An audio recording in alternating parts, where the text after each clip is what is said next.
Railroad. Okay, so the railroad runs. Good evening. I'd like to call to order a workshop meeting of City Council of Satellite Beach, August 3rd, 2016, approximately 6:55. And the reason for the workshop is to interview the board applicant.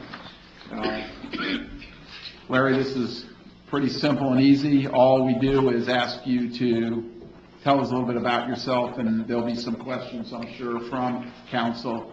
And you've sat in on quite a few of the council meetings. At the end, there's an agenda item. You're welcome to stay, and we appoint you to a board. So, Okay. Larry, please, Is this on? you're on. Just if you would, please speak into it. How's this? Good. Perfect. My name is Larry Whitney. I live with my wife Diane at 499 Glenwood Avenue. Some people know us, some people don't, but they know about our 4 dogs, the 4 white dogs. People always see us walking around with us. I'm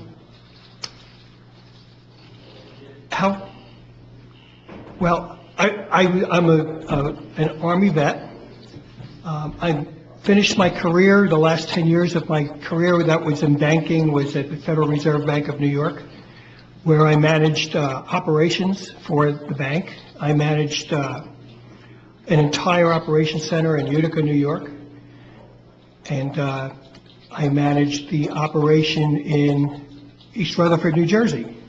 It was approximately, at its peak, it was 475 people.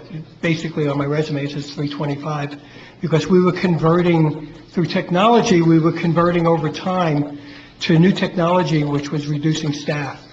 But as it's stated in my resume, one of the things that we're very proud of is that myself and my group were picked to be proof of concept for the United States for image technology. So now when you go online and you look at pictures of your checks, that's because we started that whole process back in the year 2000.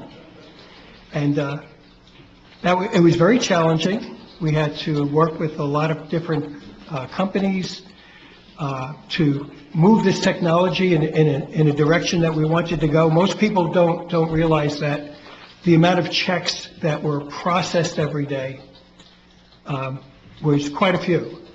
As a matter of fact, on an annual basis, the Federal Reserve processed about 68 billion checks a year.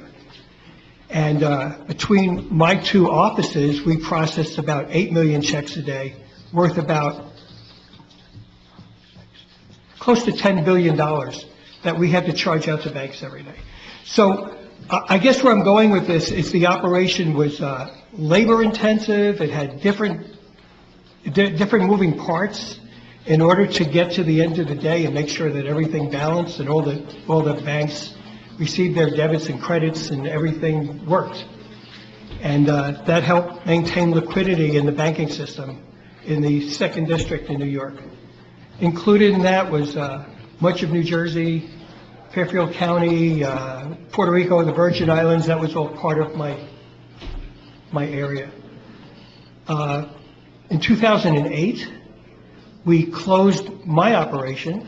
We had 45 check processing operations across the country. In 2008, we closed mine. It was already 20 or 25 closures, and I was free to go. So my wife and I looked at a map, which is kind of funny because our joke was we wanted to move to South Beach, but we were $6 million short. So we were actually looking at a map of Florida, and Diane said, "Look, there's this place called Melbourne, and it's in bold print." So we actually took a flight down here, spent 8 days looking around, and so on and so forth, and we found this place called Satellite Beach, and we've been here ever since.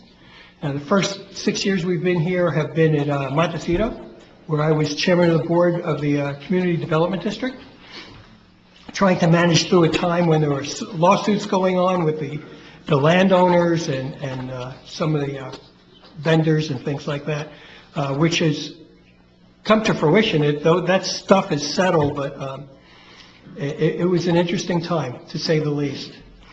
So we lived there in Montecito, and we just wanted to move to I don't know how to describe it necessarily, a softer, more comfortable environment. And we actually we used to bike ride in here all the time from Montecito, and we were looking up and down the streets and things like that. And the house that we currently live in, we found about 4 years ago. And we tried to buy it, but we couldn't sell our other house in Montecito because the market had been not so good. And so we gave up. We decided we were staying in Montecito, and then I got a call from the real estate agent one day and said, 499's back on the market. And I just said to the guy, tell him I'm coming over to his house to buy the house. So it was on the market for 20 minutes. He was, the guy thought I was crazy, but we actually bought the house, and we live there, and for the most part, we have nice neighbors, we have nice friends, we love this community.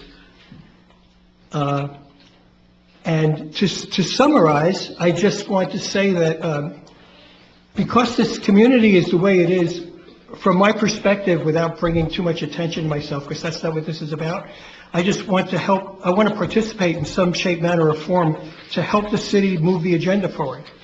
And Courtney and I had sat down and we talked about a lot of different things, and we shared some of the things on my resume. And we, I guess, together decided that the best place for me to be in order to help the city right now, the best way I can help out is to the BOA board, at least for starters. So that's where I am, and if you have any questions, I'm right here. Thank you very, very much. Questions, Mark? The one quick question I always like to ask, Larry, is what do you see for our city as the biggest challenge that we have coming?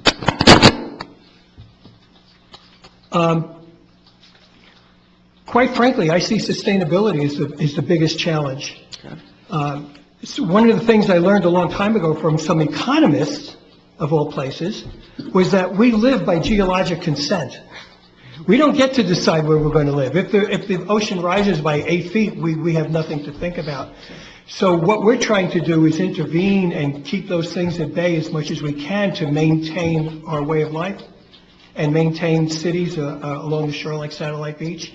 And there's a lot of work going on in that environment, but we have a long way to go to really understand what it's going to take on a community, on a national and a global, what those efforts look like in order to manage them to the best of our ability. Very good. Thank you, sir. That's all I have, Mr. Further questions? Larry, I'm also an Army vet, so go Army. Okay. Why did you pick the Board of Adjustment? Pardon? Why did you pick the Board of Adjustment? Quite frankly, I didn't know the best place to go. And like I said, I sat down with Courtney, we looked at some things, we looked at my skill sets, and together we decided that the Board of Adjustments where I could make the greatest contribution, at least in the short term. For me, everybody, all of you, all the people on boards, it's all about KSAs, knowledge, skills, and abilities. Well, I have skills and I have abilities, but I lack the knowledge. So I've not really worked in city government at any level, but I think I like to learn. So I think I can make a contribution to that board. And perhaps, when the work is done there and something else opens up that's even more productive where I can make a difference, where I can add value, I'd be more than happy to make that switch. Well, you certainly have an impressive background. Thank you. Okay. I have none. Okay. Larry, I know neither. We've talked many times, and appreciate you coming forward to help. Again, like I said, at the meeting during the meeting, there's an agenda item to elect the boards, and we appreciate you coming, and that's when we'll handle that business. Great. Okay? We're done? Thank you. Thank you. Any further business before the board? During that meeting, does anybody need a... Good evening, everyone. I'd like to call to order a regular meeting of the City Council of Satellite Beach, August 3rd, 2016, approximately 7:05. Please join me in a moment of silence and the pledge. Moment of silence, please.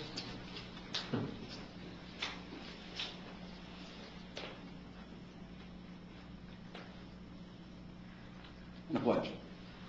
Pledge allegiance to the flag of the United States of America and to the republic for which it stands, one nation, under God, indivisible, with liberty and justice for all. Thank you.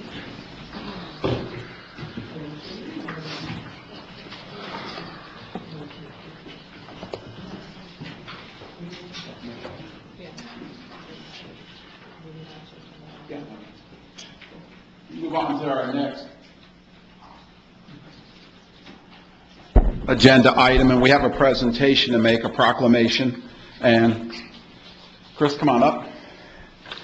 And this proclamation is concerning the Merritt Island National Wildlife Refuge. And if you've never been to the refuge, it's a pretty amazing spot, and you really need to take the opportunity, because some of the things I'm going to read here are very interesting facts about it.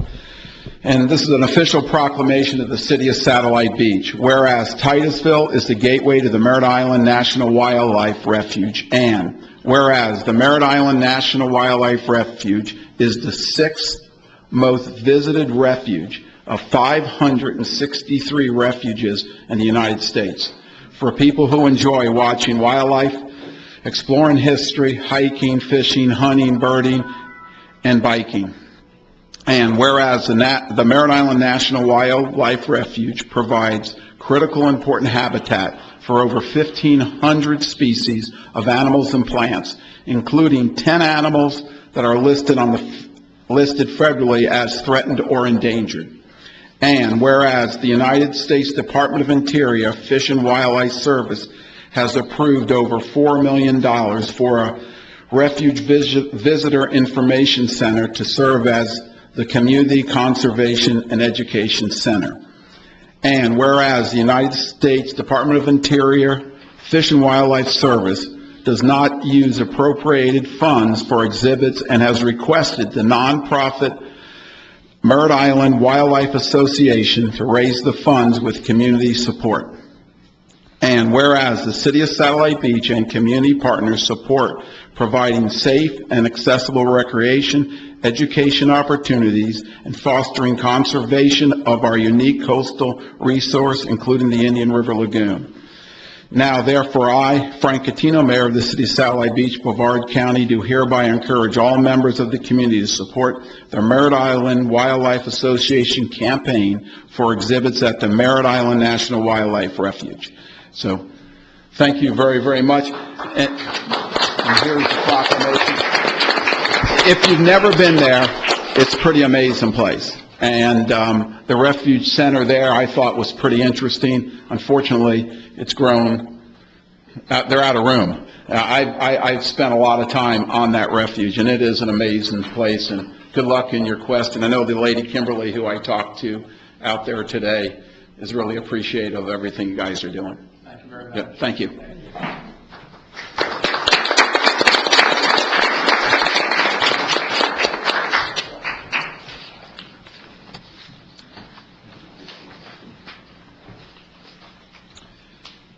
Thank you. Moving on to agenda item 4, which is citizens' comments. This is for non-agenda items.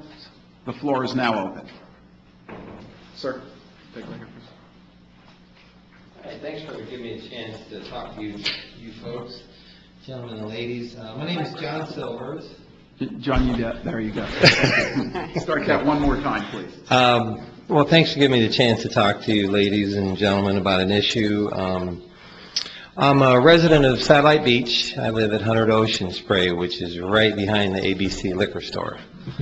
And I took that old house and renovated it a couple years ago. I'm here today because I'd like to make an application for a change to the city code. But before I do that, I'm soliciting input. So I made up a little package of the application, basically. If you wouldn't mind, let me give you guys a copy of it, because today I just wanted to, make it top of mind, and then come back in a couple of weeks and see what kind of thoughts you guys had about this application. Thank you.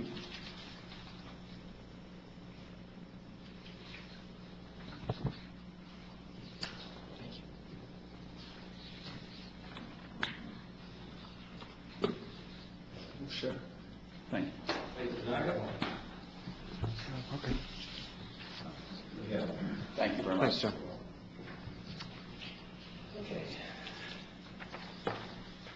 So the proposed change I'm seeking is for a change in the zoning. Currently, and I made this up so that It's for Section 30-409, R2 Single Family Residential District, and it's item D3. It currently reads maximum building height 35 feet with a maximum of 2 stories. And what I'd like to make an application for is to not change the 35-foot restriction, but to change that to allow 3 stories.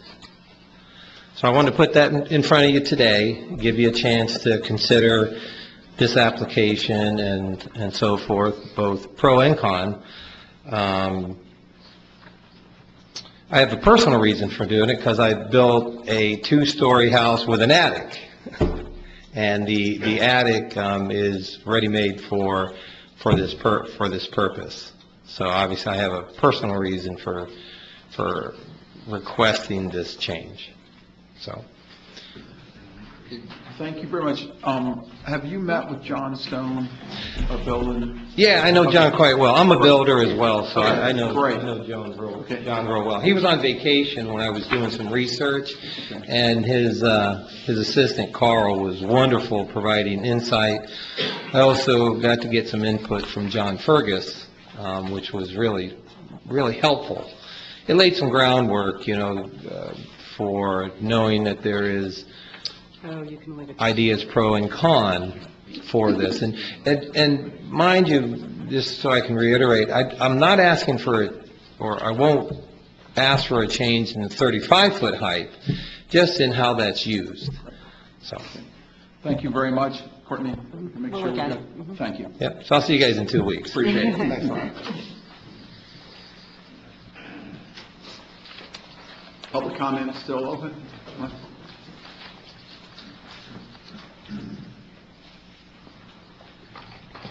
Well, I know that, Joanne Regan, resident, I know the council is well aware that I do a blood drive every year, and I'm thankful to Courtney for helping publicize it, but I couldn't resist a full house. Part of what I do is a blood drive in honor of my late husband, because blood kept him alive longer than he would have lived if it wasn't so available, and we can't expect that it's always going to be available if people don't bring it to mind and go and donate. So the blood drive for Raj is a week from Saturday. It's at First Wave Financial on A1A between Elwood and Glenwood. And if you can't make it to my blood drive or to Raj's blood drive, just please remember to donate whenever you can. If the 30% of the population that's eligible for donating blood, if they did it only 2 times a year, there would never be any blood shortages. Thank you. Joanne, thank you very much. Public comment still open for anyone that'd like? Hearing none, close the public comment portion, bring it back to council comments. Who would like to start? Mark? I have nothing tonight. Mark, nothing. Well, Joanne already beat me to the punch, because that's what I was going to say. So thank you, Joanne, for doing this every year, and I'm glad we get to work with you doing it. Thank you. And I have no comments for tonight. Moving on to city manager's report. Courtney? Thank you, Mayor. I will start off by saying, if you go to the blood drive at First Financial, you do not have to sit outside and wait to get into the bus. You can sit in First Financial. It's a really short wait, and Joanna has all kinds of snacks and food and drinks, and it's actually a social event for me because I see everybody I know there. So it's actually a fun event. And so if you ever have fun giving blood, it's at that event.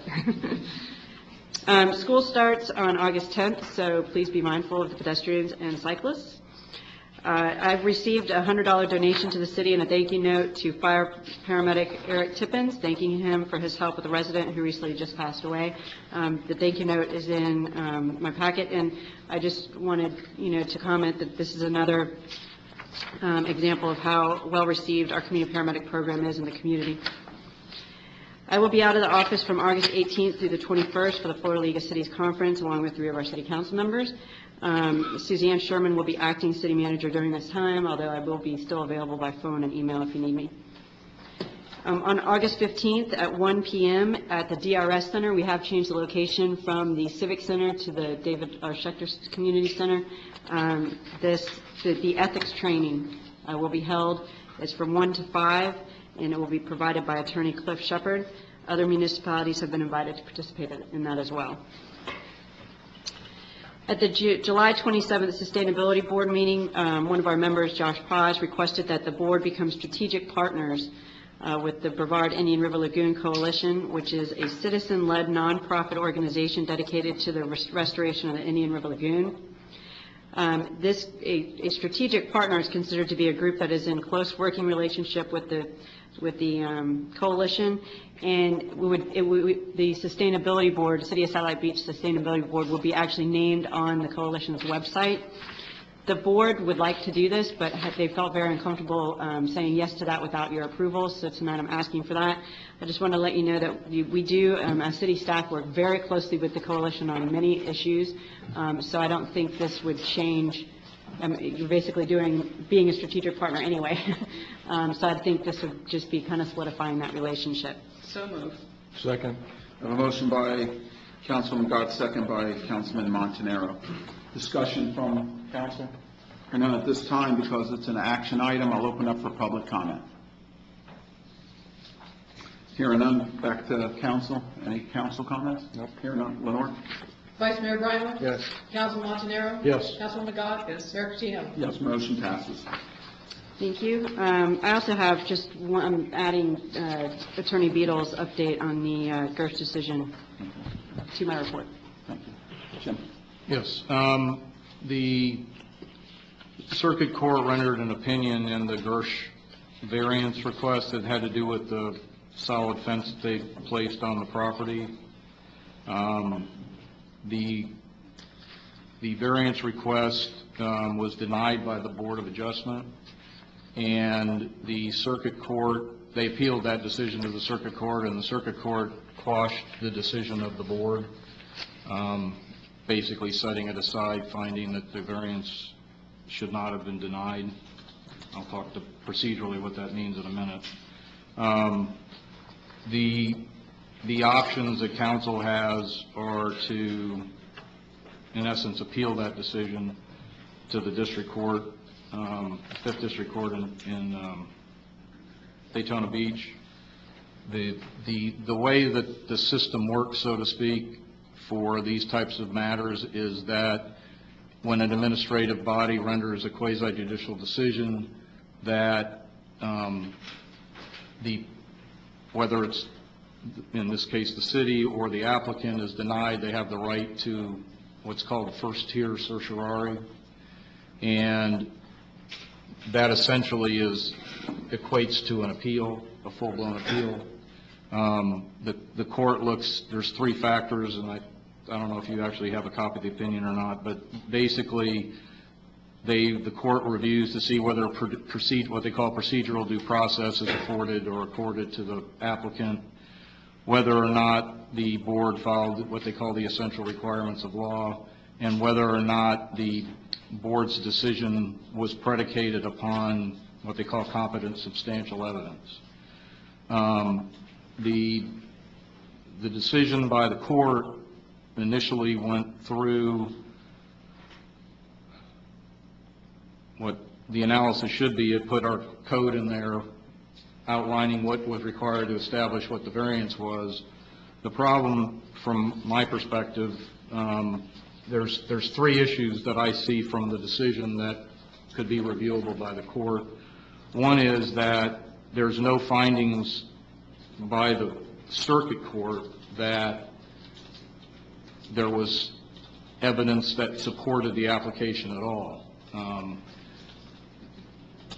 The way that the courts review, or historically have reviewed reviews of variance requests, is that they establish the review by stating that there has to be a hardship established by the applicant that would justify granting the variance.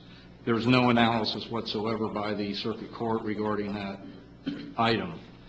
The court also, circuit court also made rendered a decision that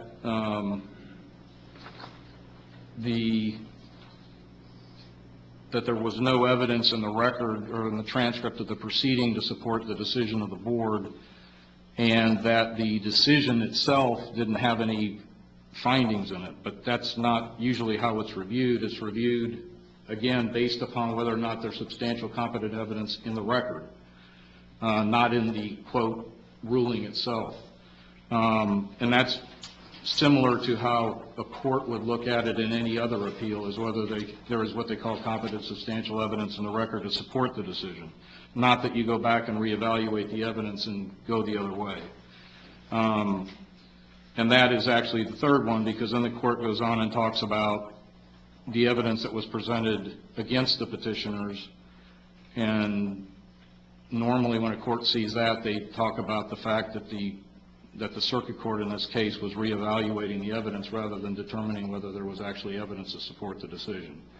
So those are the three bases, or the three specific grounds that I would suggest going to the second tier, which at that point all the court can look at is whether procedural due process was granted and whether or not the court followed the law, the circuit court followed the law.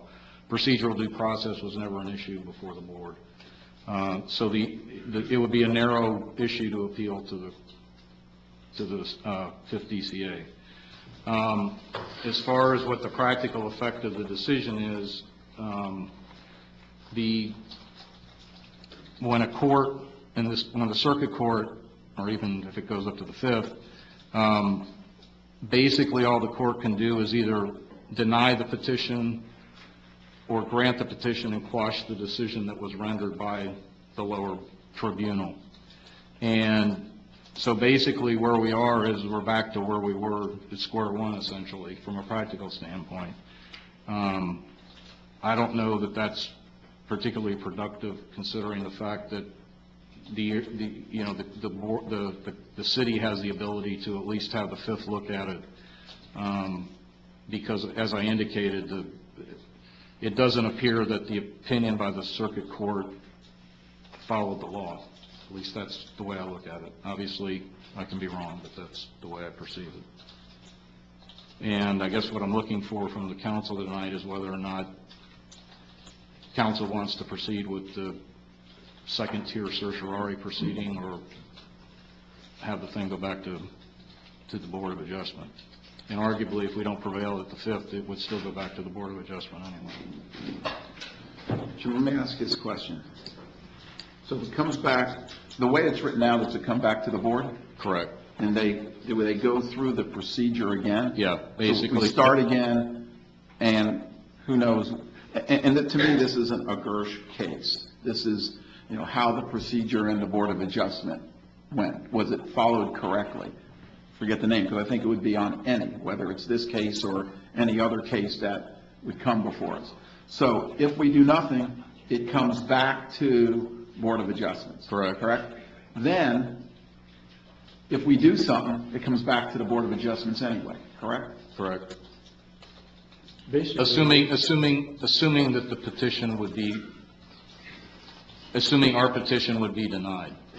That's correct. so if it goes to the Fifth and they determine that the process was done right, Then it stands. Then it would quash the decision of the circuit court.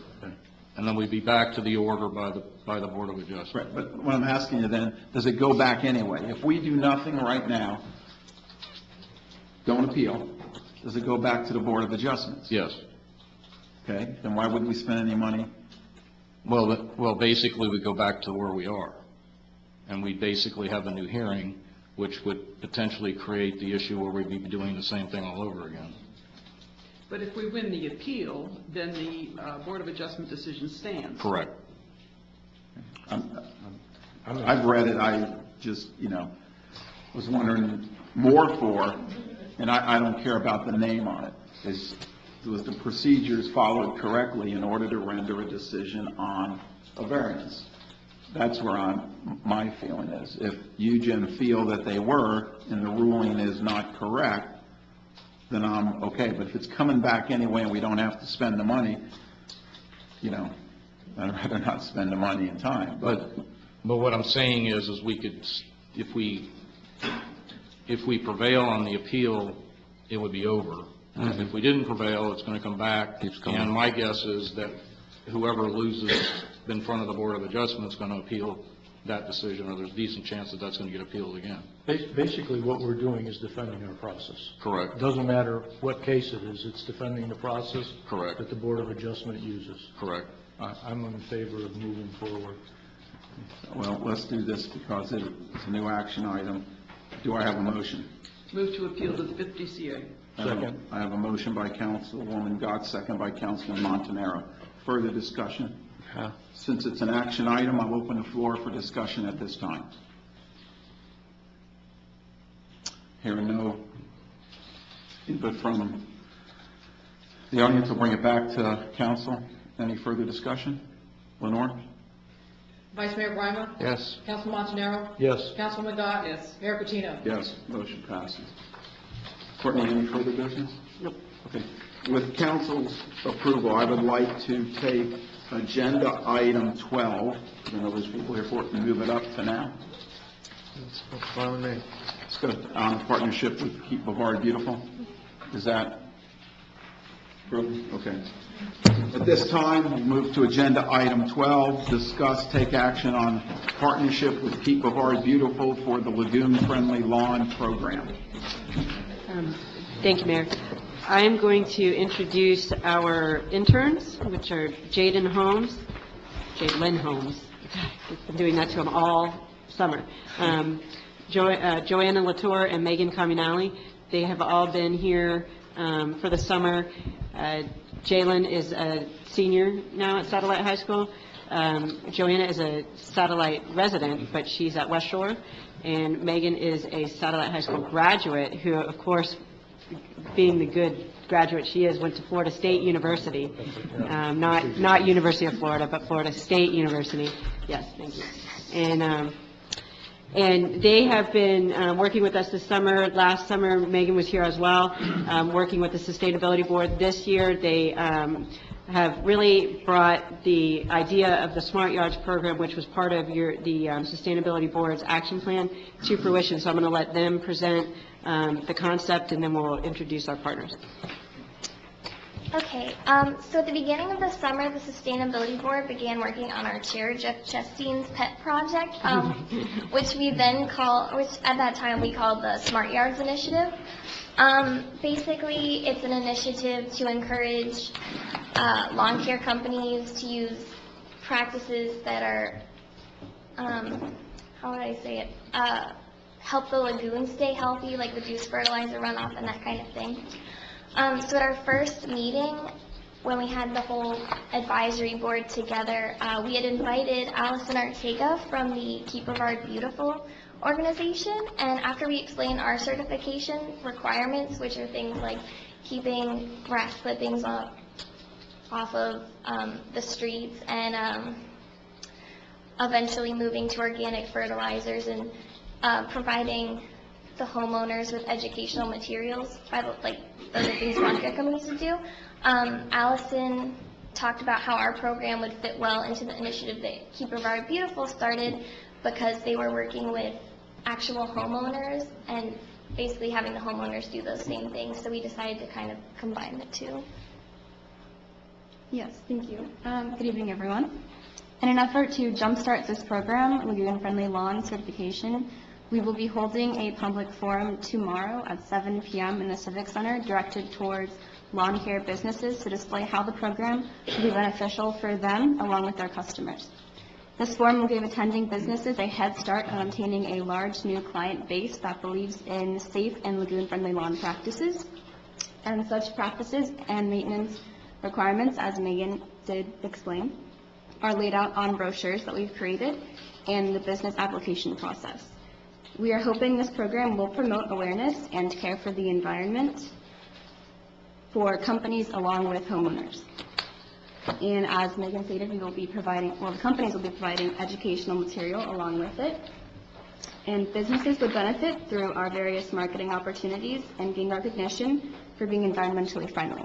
So we do encourage the audience, although it is tomorrow, to speak with your lawn care providers and give them a personal invitation to attend tomorrow in the Civic Center at 7 p.m. If not, maybe follow up with them afterwards and inquire if they did attend And again, the forum will be tomorrow in the Civic Center at 7 p.m. And we look forward to you and your business joining us in the first step to saving, not the first step, but one of many steps to saving the Indian River Lagoon. Thank you. As you all may already know, the City of Satellite Beach has recently released a Satellite Beach lawn care questionnaire on Facebook due to a former request asking for a statistic that reflect the percentages of Satellite Beach residents who treat their lawns and the number of individuals who would be interested in taking part in the Lagoon Friendly Lawn Program. Over the last 3 weeks, we have had approximately 350 Satellite Beach residents to fill out the survey, and based on our current results, we have found approximately 95% would be in favor of this lawn care service program that we're promoting, and also 75% would be interested in supporting a business who does so. And with that, we want to thank you all personally who have taken this questionnaire. And for those of you who haven't, we ask that you go to the Sustainability Board Facebook page and take it there. The more people we have to take it, the more accurate it will be. So thank you. I just wanted to introduce our partners, Keeper of Our Beautiful. Tony Sasso is the executive director, and Allison Ortega. When we had initially, y'all can come on up, invited them to be on our advisory team, what we did was when we started creating this program, people were saying, what kind of fertilizer should you use? And I'm like, I'm a city manager, I don't really know that. So we put together a team of people who would know that, and that included Sally Scalera with the Extension Service, Lisa Soto with Marine Resources Council, John Pinkston from Pinkston Electric, and we included John as a business owner perspective on that team. Brian Bobbitt with Keeper of Our Beautiful, Lydia Jackson, Brevard County Natural Resources Department, and then, of course, our Public Works Director, Alan Potter, and then Allison was also there. And including getting Keeper of Our Beautiful, combining the program, took our little Satellite Beach initiative and made it countywide applicable. So we're real excited with this project. So I'll turn it over to them and let them show you the website and how they're going to help us. Thank you, Courtney. And let me just start by saying it's always wonderful to see friends again, and so nice to see you all. And I'm glad, and thank you very much for moving us up, because when I just heard 350 people interested, we made 100 signs. We need to go back and get busy. Holy smokes. I just want to say you all did a great job, and I'm going to let Allison explain the program, answer any questions you have, but just real basically, your staff, this team really put together a great program. We were kind of going in that direction. We combined that. I think it's going to be a wonderful start. Our hope, and I think you all know, Keep Brevard Beautiful is part of the Keep Florida Beautiful, Keep America Beautiful program. And what I want to do, and I think we're going to be able to do it, is this kickstart right here will give us the opportunity to not only go into other municipalities, but other counties along the river and get this done through other Keep Florida Beautiful affiliates. There are a couple of them, Martin County, some others, and I think this program is going to really help get this thing going. I'm just really excited about it. I'm always jazzed about most everything, but this is my favorite new program, and I think this is going to make just a great improvement on our lagoon, because it covers all the things that we're concerned about. I think, as Keith Winston said, we've got to stop putting crap in the lagoon, and this kind of does that. And the other thing that we did with our criteria, as well as working with you and your criteria, is we ran this by Dwayne and Kathy over at the Indian River Lagoon Council, NEP, and made sure that our criteria meets all the standards. So we went to the top of the food chain, and they gave us thumbs up and want to partner with us as well. So Allison Ortega really is the one who did all the work on this, so I'll let her answer any questions for you. Thank you. All right. So they kind of explained how this partnership came about. So what we had initially been working on before we kind of got in touch with everyone at Satellite Beach is sort of a resident certification side of it. So some of you may have seen the lawn signs that we have in the back. Those are examples. So they're all handmade from reclaimed wood. We think they're a pretty cool product, and hopefully people will be proud to display these in their yards. So the way that you get these is by certifying through our Lagoon Friendly Lawns program, and there's criteria very tailored to the lagoon and the issues that we're facing there that you have to meet. There's a member level, there's a silver award level, and then also a gold award level, and it kind of gets more stringent as you go up. So at the most basic level, you're basically minimizing your nutrient pollution contributions to the lagoon through turf care best management practices. So they kind of brought up what some of those are, and this is the part that feeds especially well into the contractor certification program as well. So what we ended up doing is if you hire a contractor that is certified through the certification side of this program, you automatically qualify for those criteria in the areas of service that the contractor is providing. So you get one of these lawn signs. So it's kind of an incentive as a community member to hire a certified contractor. And we're going to pull the website up here. If you just Google Lagoon Friendly Lawns, it'll come up. We also made brochures, I think they mentioned. Here's an example.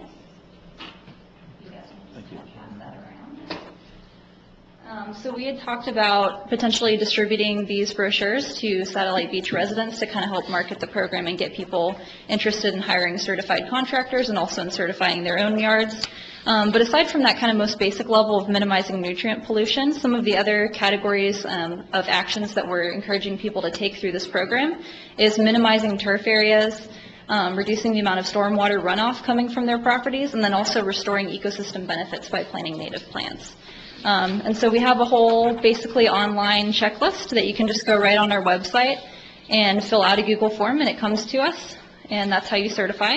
This is kind of an example of what that looks like, and that's all on the website. So that's our website right there.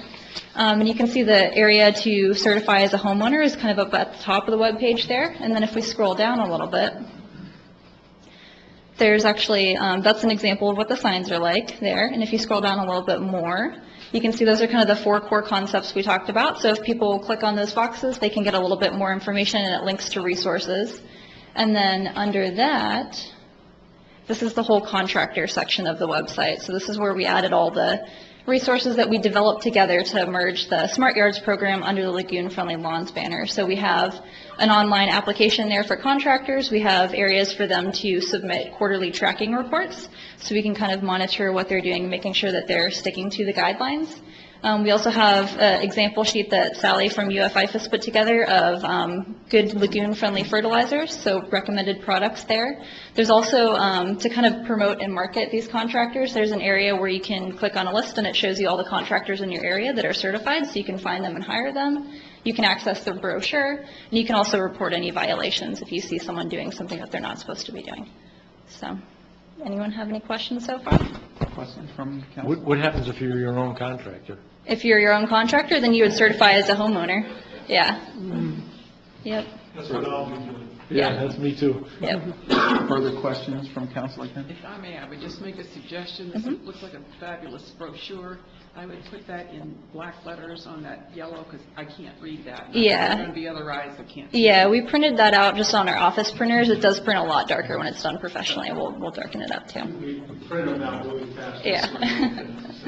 Great. Well, the baby stage. I look at the people that you have involved in all of this, and and you mentioned Dwayne, and Lisa's on this. I mean, these are the key players that are working this issue from the north end of the Indian River to the south end. So, I think, Satellite Beach has always been on the cutting edge of doing, environmental things, pretty much like Cocoa Beach. So, we're right there, and it's great that you're going to use our program here. And thank you to our interns who helped make all this happen, and our sustainability board too. And if I may, I'm just glad to see that Cocoa Beach is starting about copying the sustainability team. So. Yeah.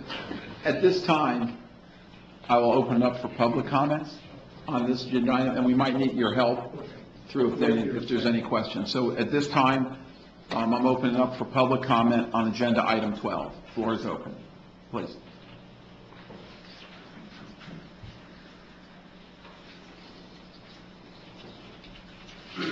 Larry Whitney, 499 Glenwood. I think this is fascinating, but I'm kind of a numbers guy. And from a structure and discipline perspective, my yard right now is all green grass in the front, and I have quite a bit of it. Is there some kind of a guideline or program how I go from that to 10% less, to 10% less, to 10% less, with a factor that tells me how much I'm uncontributing to what's happening as far as nutrients are concerned? Am I making any sense? I mean, because as a homeowner, it's wonderful to listen to all this, but I don't know what to do, other than hire a landscaper to put in all those native plants and things like that, and maybe pay $1,000 that I may not have at the moment. So I would like some kind of guideline how I can evolve to a place where we all want to go. Right. Okay? So, yeah, so you come on up and explain. Thank you. Yeah, so I think this program really is going to help you make the kind of changes that you want to, because the way that you certify is you pull up our application and then there's check boxes under the 3 different levels. So it shows you exactly what you need to do to qualify at whatever level you need to qualify. And it's pretty specific qualifications. Like, for example, if you want to be a gold award winner, that's the top level. You have to have no category 1 exotic invasive plants, 50% or more native plants, 10 or more native plant species, flowering or fruiting plants for wildlife, or living shorelines, and you can pick 3 of those check boxes, and that qualifies you. So it's really pretty specific. And then also, under each of the 4 criteria that we're using for our certification, you can see there's links on here to really great resources from a lot of our partners that teach you exactly how to do that. We are also partnered with the UF IFAS Extension Office, and we've talked about doing a series of joint workshops together with them and other community partners, where homeowners could show up, come to this workshop, and maybe be a 1 or 2 hour workshop and learn everything that they need to certify at whatever level they want to. So that's another resource we're potentially looking at offering. Allison, is there a percentage on green-friendly plants versus fertilizer, turf? So for the Silver Award, we are requiring 30% or more non-turf permeable yards. So that's gardens, ground covers, mulch, gravel, things like that, instead of turf. Allison, one of the things you might want to do when you do these workshops is have samples of some of the plants. Because when people can touch and feel, it makes a big difference in what they see and what they And Maple Street ultimately Natives. Yeah, Maple Street Natives is one of our partners, so it'd be good to get them They do out. a great job of getting us stuff when we need stuff, so. Yeah. When we did the soils workshop that Sally did here at our Civic Center, and then at, I think both of them were at the Civic Center, we did that. We brought in, from Maple Street, plants that we kind of did a lottery kind of giveaway at, and so having those workshops with that type of incentive, come to the workshop and win a plant, it worked. Yeah. And if I could, just so people know and are very clear, Into the microphone. just so people are clear, this is not xeriscape. This is not brown. This is green, lush yards. And you can do it with wonderful, beautiful flowering plants. There's a lot of different things. I call it the experiment in my front yard. I've ripped out most of the St. Augustine, and what St. Augustine's left, I haven't fertilized it in 2 years, and it's still green. But the rest of the yard is mimosa, and I've got even some, it's not native, but it's lagoon-friendly peanut grass. So a lot of different things that really look great. So I think we can do some really cool things with this. Thank you. Thank you. Public comment still, floor is still open. Hey, my name is Jeff Chestina. I live at 650 Jamaica, and I chair the Sustainability Board. And some of you probably remember the first night that I was here, I suppose interviewing for the position to sit on the board. And, it's funny, this thing that we're talking about tonight is what I think I babbled about to all of you for so long. And it was Councilwoman Gott who asked me, hey, do you actually know what we're asking you guys to do here?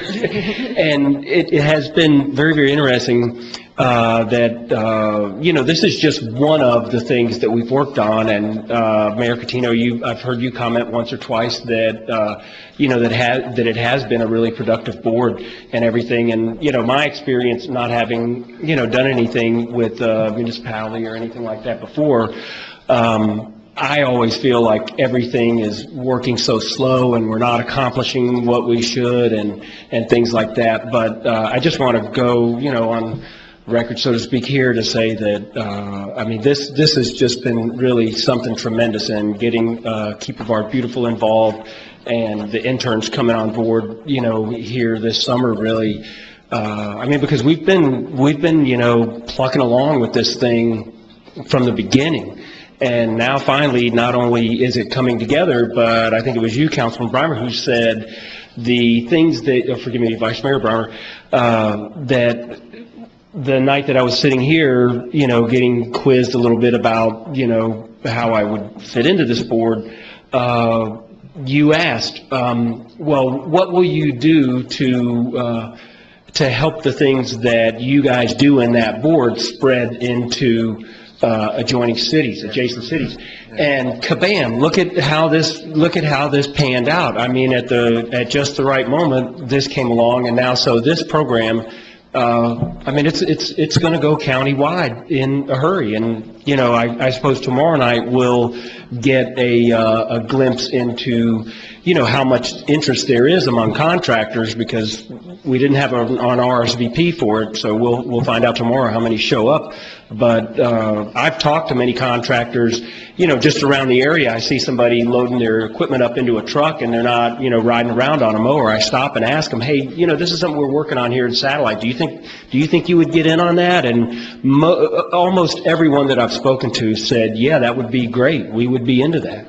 So we'll see, but thanks very much. Thanks very, very much. Incredibly, you guys have done a wonderful job. Thank you. I get goosebumps every time.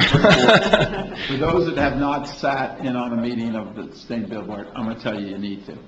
Pretty progressive board doing some really amazing things. Floor is still open for public comment. Hearing none, bring it back to the council. Do I have a motion? So moved. A motion by Vice Mayor Breimer. Do I have a second? Second. Can I have a clarification on what the motion is? Mark your motion. Is to approve the partnership with Keep of Art Beautiful for the lagoon-friendly lawn program and authorize the expenditure of funds not to exceed $1,400 from the recycling fund for the program. That is correct. Okay, so I have a motion by Vice Mayor Breimer, second by Councilman Montanaro. Any further discussion from council? Hearing none, Lenore? Councilman Wingott? Yes. Councilman Montanaro? Yes. Vice Mayor Breimer? Yes. Mayor Patino? Yes, motion passes. One last thing to our interns this year. Thank you guys very much. Around City Hall, you talk to all the people that work there, and they have done just an incredible job this year for us.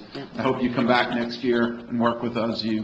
I know the Sustainability Board loves you. You've done a ton for them and a lot of other boards in the city, so thank you very much for everything.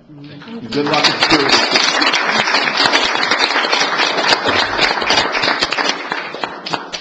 Thank you. Thank you Take very care, much. Tony. At this time, we'll go back to the council packet. We'll move on to agenda item 7. Discuss take action on the purchase of park benches from Play Mart Inc. using the Satellite Beach Lions Club donation. Kelsey, how are you? Good evening. I'm well, thanks. Okay, back in June, the Lions Club donated $2,400 to the Recreation Department for the purchase of some benches. Before Carrie left, she had found these benches that you could have engraved. So the Lions Club would like to have donated by Satellite Beach Lions Club on them. The total cost for 3 benches with the engraving and freight comes to $2,593. We do have the $2,400 from the Lions Club and the remaining $193 available in the Recreation Trust Fund. Thank you very much. Questions? Make a motion to approve the purchase of the 3 park benches with the engraving from Playmart Inc. in the amount of $25.93 to come from the Recreation Trust Fund. A motion by Councilman Montanaro, second by Vice Mayor Brimer. Further discussion from council? Hearing none at this time, open up for agenda item 7 for public comment. Hearing none, back to council. Any further? Please thank the Lions Club again Yes. for us. We have. Yes, Immensely. the Lions Club read their thank you note at the last meeting. So. Oh, did they? Yeah. Lenore? Councilwoman Gott? Yes. Vice Mayor Brimer? Yes. Councilman Montanaro? Yes. Mayor Patino? Yes, motion passes. Thank you very much. Thank Mr. Mayor, before we go on, can we give a shout out to happy birthday to John Fergus today? Oh, Hey. happy birthday, John.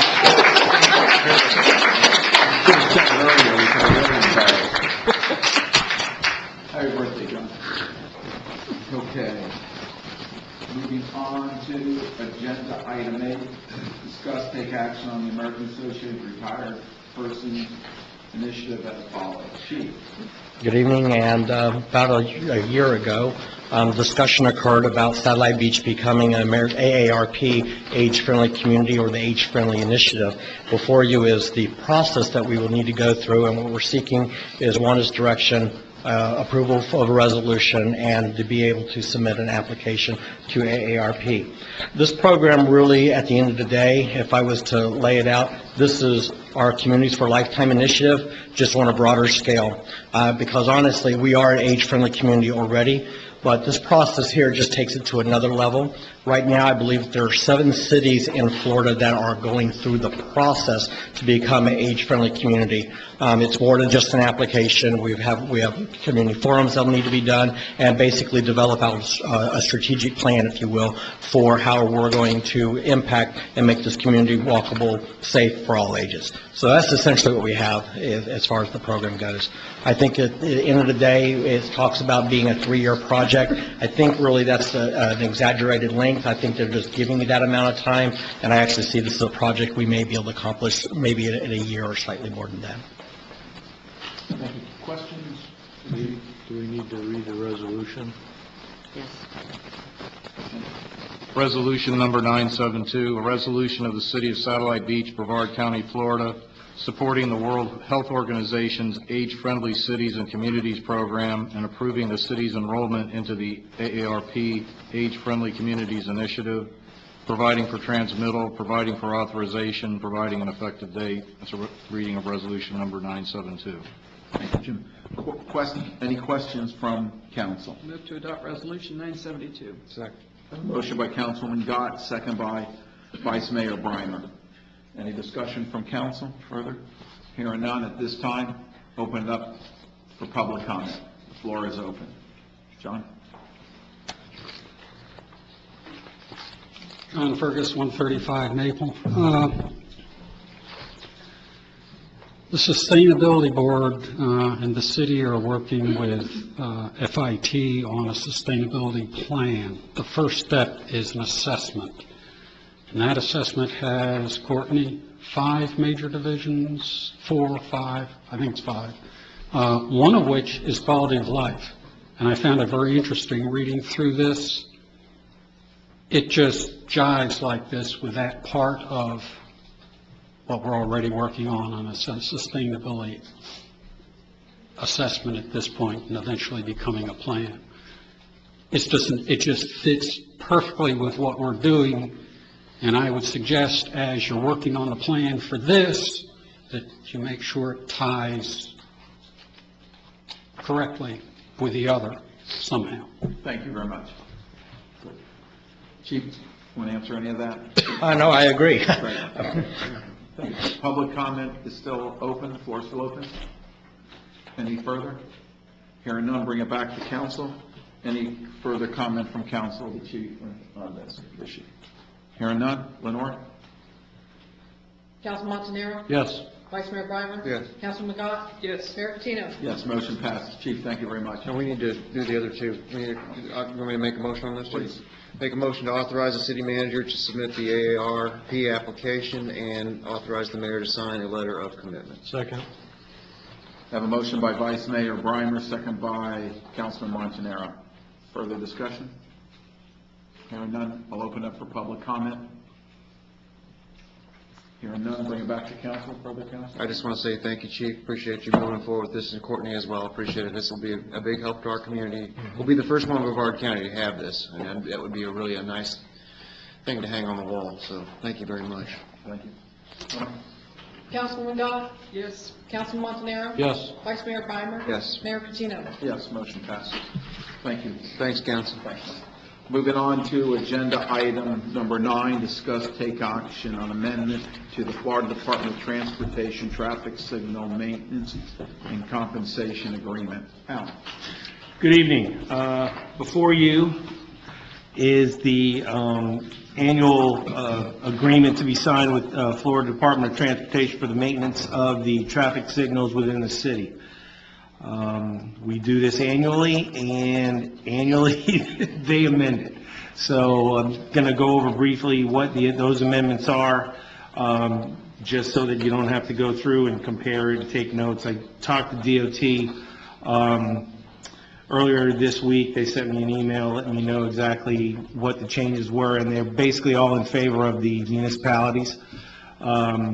There is language that basically puts the responsibility of chasing down the third party. If there was a crash and it took down a mast arm, before the cities used to be responsible for chasing down the insurance companies. Now that responsibility falls into the lap of DOT. Larger cities had complained that there were so many signals in their city that they couldn't inspect all of the cities every year and get a report back to them. So basically what they did was they said, okay, do 50% this year, 50% next year, and just every other year do those signals. And then I think the other one was the heavy maintenance, like if there was a welding that needed to be done or something that was outside of what a smaller municipality could handle without having to go out to bid and all that, that DOT would be responsible for those repairs. And basically that's the gist of all the amendments. They do provide, they actually did add a Exhibit C for a damage to a signal that they've included in the packet, so that you just give them the name of the insurer, fill out the information, send it to DOT, and they do the rest. So those are the only changes. As far as we're concerned, we contract with Brevard County, never had any issues. I thought it was important to bring these forward because we are going to go to mast arms on A1A after the paving project. So those are the things I'm going to be, really keeping an eye on, making sure that anything that is related to mast arms that we really pay attention to. So, can I ask a question? Yes, good. You say we contract through the county, and when something happens to a mast arm, is it the county we deal with first or DOT? Yeah, the county will deal with the county first. We'll assess what damage has occurred because they're the experts. We're not, I'm not, and I don't have anyone on staff who's an expert in mast arm repair or actually assessment. So we'll have them come in and assess the damage, get with DOT, and find the path to get it repaired as quickly as possible, and go from there. The reason why I'm asking is on South Patrick Drive and DeSoto Parkway, that mast arm was there, and then all of a sudden it wasn't there, and they've got that light strung up, and it's been that way for several months now. And I'm wondering, if we put mast arms up and something happens, are we going to be in the same scenario that Indian Harbor Beach is? I'm not sure I'm not really sure what the scenario is there. I don't know what the actual problem is. It might be an issue with the base. I'm not sure, so I No, couldn't answer that. I realize that you Yeah. probably didn't know, but if the county is supposedly handling it, that's been going on for a while. Paid for those mast arms, or we paid FDOT for mast arms with this A1A project, so they will stay mast arms. yeah. Right, and DOT actually owns those mast arms anyway, so. Right. It's not the but- county. So the county really has no discretion in doing that. So they may just have it strung up to make an ordering supplies or something of that nature. Further questions for Alan before I open up for public? Hearing none at this time, open up agenda number 9 for public comment. Hearing none, back to council. I'll make a motion to authorize the city manager to sign the Florida Department of Transportation Traffic Signal Maintenance Compensation Agreement. Second. I have a motion by Councilman Montanaro. I'll just take Lorraine. Yes, a second by Councilwoman Gott. Further discussion from council? Hearing none, Lenore? Vice Mayor Breimer? Yes. Councilwoman Gott? Yes. Councilman Montanaro? Yes. Mayor Patino? Yes, motion passes. Moving on to agenda item 10, discuss take action on resolution 971. Jim? Resolution number 971, a resolution of the City of Satellite Beach, Brevard County, Florida, imposing an annual stormwater utility assessment for the fiscal year beginning October 1, 2016, against all real property within the city limits of Satellite Beach, Brevard County, Florida, providing for classifications of property, providing for certification of annual stormwater utility assessment roll, providing an effective date. So reading a resolution number 971. Make a motion to adopt resolution 971. Second. I have a motion by Councilman Montanaro, second by Councilwoman Gott. Any comment from City Council? At this time, open up for public comment on agenda item 10. Hearing none, back to council. Any further comments? Hearing none, Lenore? Vice Mayor Breimer? Yes. Councilwoman Gott? Yes. Councilman Montanaro? Yes. Mayor Patino? Yes, motion passes. Moving on to agenda item 11, discuss take action on resolution 973. Jim? Resolution number 973, a resolution of the City of Satellite Beach, Brevard County, Florida, supporting a special assessment millage for Indian River Lagoon IRL restoration, supporting the IRL restoration plan developed by the Brevard County Natural Resources Department, and providing for an effective date. That's a reading of resolution number 973. Move to adopt resolution 973. Second. I have a motion by Councilwoman Gott, second by Councilman Montanaro. Further discussion? And at this time, I'd like to open up the floor for public comment on agenda item 11. Hearing none, back to council. Any council comments on this? I have, you talk to people about taxes, and no one wants to pay taxes. No one wants to pay special assessments. But this is a quality of life issue, and I know Jeff got up here and talked about quality of life issues. Larry talked about quality of life issues. When we look at what is going on in the Indian River Lagoon, this stuff has all happened in the times that we've lived here. And in order to clean it up, it takes money. And in order to do it right, people have to make sacrifices. And this is something that, for the quality of life that we live and lead here, and for the economic benefit that the Indian River Lagoon provides to our residents in Satellite Beach and in Brevard County, this to me is a crucial assessment that's going to help us bring back the Indian River Lagoon. So I'm very supportive of this. I hope this moves forward. Thank you. Any further discussion? Hearing none, Lenore? Vice Mayor Breimer? Yes. Councilman Montanaro? Yes. Councilwoman Gott? Yes. Mayor Patino? Yes, motion passes. And this will be on the county on Tuesday, the 9th. It's time Pacific. It will be at 10 o'clock. Right. If you arrive agenda early, we will be, if you are a supporter, the Marine Resources Council has been working with numerous donors throughout Brevard County, including many members of our Sustainability Board, many members of our community, that have donated to purchase blue shirts that say "I love our lagoon" on the front of it, with a lot of the organization's logos on the back of it.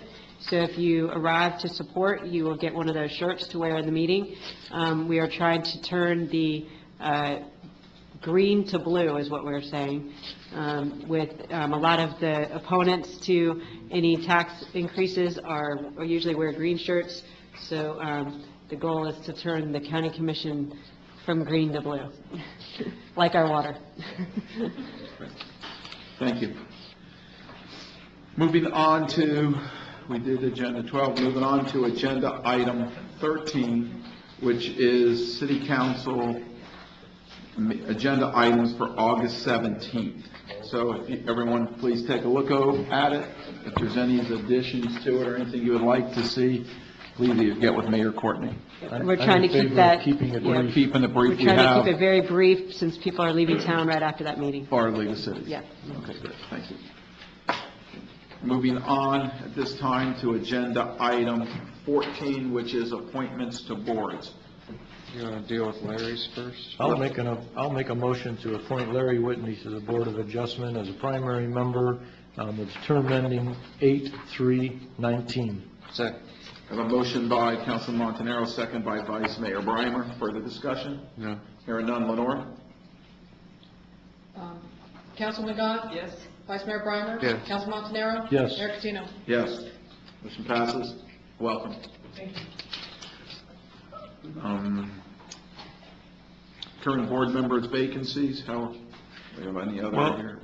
I mean, I'm looking at some of the appointments here to the CPAB, and I know we've talked about CPAB and P&Z being joined as one board. Is that kind of the direction we're going in, Courtney? That depends on your charter changes. Okay. And that would certainly be staff's recommendation, but council hasn't discussed that in an agenda item yet. But since it is not, I think at this time we still need to fill those positions. Correct. The handbook, which we passed some time ago and which is now our law, requires CPAB to have 5 primary and 2 alternates. And we now have 8 primaries and no alternates. And we've discussed this before, that we need to start deciding how we want to winnow these boards down to get to comply with the handbook. And I would like to make a suggestion on CPAB. We've got 2 candidates here. One is Richard Edgington and one is Rodney Smith. Mr. Edgington has already served 2 terms, and that used to be the limit for service on boards, absent some exceptional circumstance. Mr. Smith has only served 1 term. In addition, Mr. Smith's attendance has been better than Mr. Edgington's. So I would propose that we not reappoint Mr. Edgington, and that we do reappoint Rodney Smith. Is that a motion? No, let me, before we make a motion, can we just discussion for a second here, please? Okay. Lenore, have you contacted Richard or Rodney on this? Mr. Smith has indicated he would be willing to serve, so did Mr. Edgington. In Rodney's health, he feels comfortable with it, obviously, because he said that he wanted to serve? Yes. Okay, just want to... Then that's my motion to reappoint Rodney Smith to CPAB as a primary member through 8/15/19. Second. I have a motion by Councilwoman Gott, second by Councilman Montanaro. Discussion? And then Lenore? Vice Mayor Breimer? Yes. Councilman Montanaro? Yes. Councilman McGough? Yes. Mayor Catino? Yes. Let me ask you this then. You need non-primary member too, to that board? Or It's we're a full board It's a now. full board? Yeah. Okay. Yeah, and but we agreed to that when we were trying to get the boards to a smaller level, and that was partly in preparation to start combining, and so yeah, it's pretty full. We have 2 more here. I'll make a motion to reappoint Pat Patton to the Library Board as an alternate member with a term ending 8/15/19, and Dwayne Swenson to the Recreation Board as a primary member with a term ending 8/15/19. I have a motion by Councilman Montanaro. Do I have a second? Second. Second by Councilwoman Gott. Further discussion? I'm sorry, if council would like, we can certainly ask Mr. Edgington if there's another board he would like to serve on, and we can bring that back at your next appointment. And if you would, please explain to him the reason is I'll that call him myself. the handbook, Yeah. which we need to reduce, okay? Thank you. And these other boards all have the appropriate number of members in accordance with the handbook, so that's not an issue there. Any further discussion? No? Okay. Lenore? Vice Mayor Breimer? Yes. Councilman Montanaro? Yes. Councilwoman Gott? Yes. Mayor Patino? Yes, motion passes. Thank you. Moving on to agenda item 15, approve of the minutes. I'll make a motion to approve the minutes from the July 20th, 2016 meeting as submitted. I have a motion by Councilman Montanaro, second by Vice Mayor Breimer. Any further discussion? Hearing none. Lenore? Councilwoman Gott? Yes. Vice Mayor Breimer? Yes. Councilman Montanaro? Yes. Mayor Patino? Yes, motion passes. Any further business before the board, the council, excuse me? Hearing none. Thank you all very much. The interns, again, thank you so much. And staff, meeting's adjourned. Back to normal.